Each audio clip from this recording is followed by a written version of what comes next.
네, 보신 것처럼 주로 이제 유명 인사들이 검찰 조사를 받으러 나갈 때 포토라인에 쓰죠. 바로 그 포토라인이 25년 만에 이제 존폐 기로에 놓였다라는 이제 보도가 나와서 이 포토라인 폐지를 검토하는 이유가 지금 뭐라고 나오고 있습니까? 일단은 이제 검찰 쪽에서 시작된 이야기입니다. 네. 한마디로 말해서 현대판 망신주기고 멍석말이다 이렇게 지금 지적을 하고 있는데, 네. 그러니까 포토라인에 서는 것만으로도 유죄가 추정이 된다. 그러니까 아시는 것처럼 법에서는 이제 무죄 추정의 원칙이 있는데 이 무죄 추정의 원칙에 위배될 수 있다라는 것이고 예. 피의 사실 공표의 위험성이 있다라는 분도 지적을 하고 있습니다. 네. 그러니까 검찰에서는 이제 주요 피의자들, 뭐 네. 유명인들이겠죠. 이 주요 피의자들이 이제 소환 날짜를 언론에 공개를 하고, 언론에서는 지금 보시는 것처럼 이제 V자로 그러니까 사진을 찍거나 영상을 찍을 수 있는 카메라들이 있고, 네. 이 삼각형으로 지금 포토라인을 만드는 과정들을 네. 우리가 굉장히 익숙하게 지켜봐 그렇습니다. 왔었는데, 이 부분들이 현대판 망신주기고 멍석말이다라고 지금 얘기가 나오는 것이고, 인권 예. 침해 우려가 있다는 것이고요. 예. 여기에 이제 뭐 박상기 법무부 장관이라든지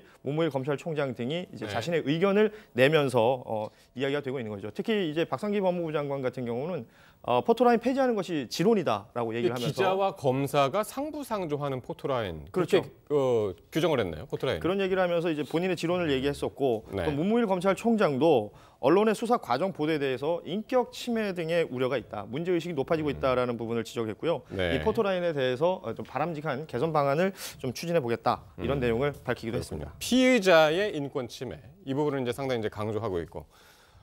포토라인이 보니까 25년 됐다고요? 포토라인 생긴 지가? 상당히 좀 익숙해서 예전부터 그냥 있었던 것 같은데. 그렇죠. 이제 1993년도에 정주영 회장 사건을 계기로 일어난 건데요. 예. 당시에 정주영 회장이, 그러니까 고 정주영 회장이죠. 당시에 국민당 대표로 나오면서 대선에 출마를 했었었는데, 네. 대선 패배한 이후에 선거법 위반 혐의로 조사를 받게 됐습니다.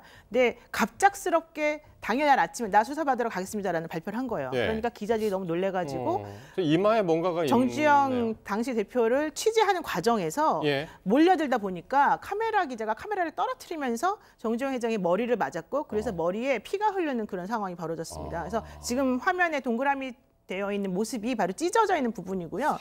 사고 바로 직후인가 보군요. 그래서 그죠? 그 부분을 보면서 이런 식으로 운영하면 안 되겠다라고 해서 포토라인을 운영해야 된다라고 하는 이제 선포가 이루어진 것이고요. 네. 이게 이제 2006년도에 포토라인 시행 준칙으로 만들어졌고, 그 이후에 법무부 훈령에서도 인권 보호를 위한 수사공보 준칙이라고 하는 이름으로 네. 이 포토라인이 이제 만들어지고, 또 우리가 알고 있는 공인이나 취재 경쟁으로 과열된 상황에서 불상사가 발생할 가능성이 있는 사람에 대해서는 포토라인을 만든다, 이게 있는데요. 사실은 네. 저는 포토라인 관련해서는 조금 긍정적 면을 많이 봐야 된다고 봅니다. 이게 네. 문제가 된 게 그 양승태 전 대법원장이 검찰 그 포토라인 패싱 때부터 이제 문제가 그렇죠. 됐고, 대한변협이 1월 15일 날 이와 관련된 토론을 열면서 문제가 그러니까 됐었는데, 그날 출두하면서 대법원 앞에서 그렇죠. 본인의 입장을 발표하고 예. 정작 이제 검찰 조사 받으러 들어갈 땐 그냥 걸어 패싱하고. 들어가는. 근데 예. 원래는 사실 포토라인 서지 않겠다는 의사를 먼저 밝히면 포토라인 안 만들어주고 그냥 들어갈 수가 있어요. 네. 근데 이제 그런 것들을 안 한 것이고, 포토라인 예. 운영 준칙에 보게 되면 그 취재 시간이나 이런 것들을 한정을 하게 되고, 그다음에 일정 구역 이상은 넘어가지 못하게 해서 질서를 유지하는 것을 기본으로 하거든요. 네. 그래서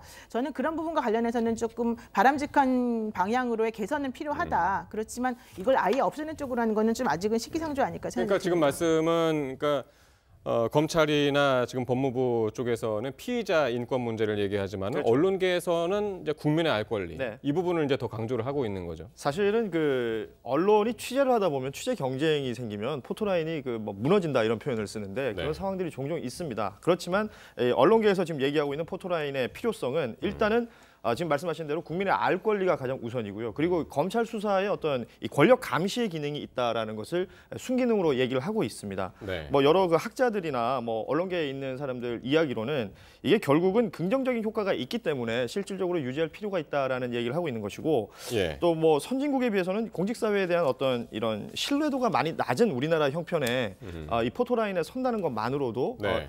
어쩌보면 이제 사회 정의를 일정 부분 실현할 수 있다라는 지적들도 있는 것이라서 네. 이 뭐 지금 논쟁은 계속해서 이어질 것으로 보입니다. 네.